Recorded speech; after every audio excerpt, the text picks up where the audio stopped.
Well, welcome back for a new cardiology countdown of 2011. We have three interesting studies, and beginning with the number 3 spot, we have a study of HDL function.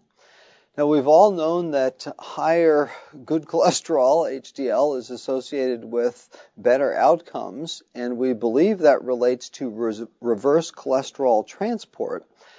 Now, the level itself is one aspect, but the function of the HDL particles becomes very important.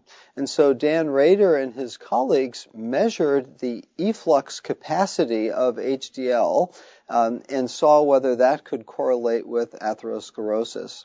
Now, we measured this in 203 healthy volunteers who had had carotid IMT and 440 patients with confirmed coronary disease and about 350 who did not.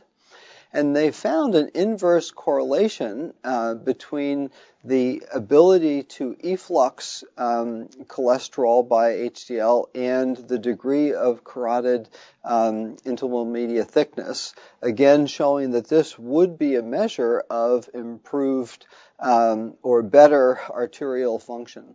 They also saw a correlation between presence or absence of coronary disease. And so this becomes a new study documenting that the function of HDL appears to be very important and as important and independent of the actual level of HDL.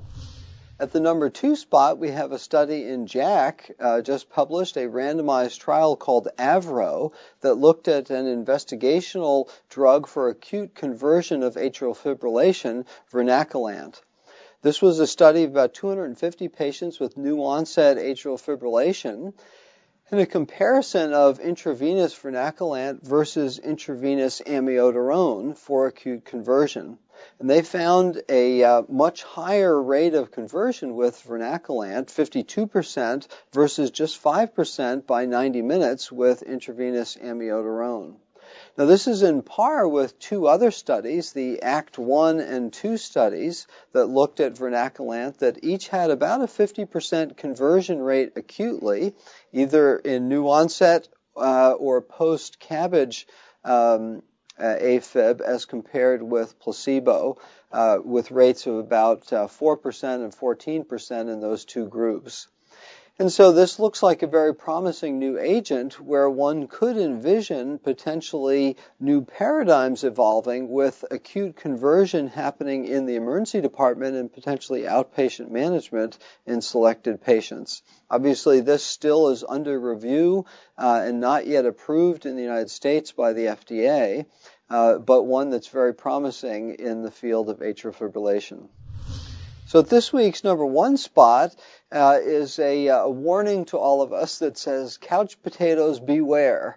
It looked at total screen time and found an increased risk of death and cardiovascular events in people who had more than 2 hours screen time per day.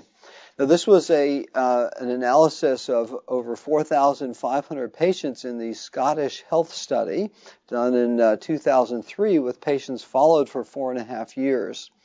And compared with those who had less than 2 hours a day of screen time, and that's either watching TV or DVDs, video games, or leisure computer time, so work didn't count, that those who had more than 2 hours had a 50% higher mortality and 125% higher risk of cardiovascular events.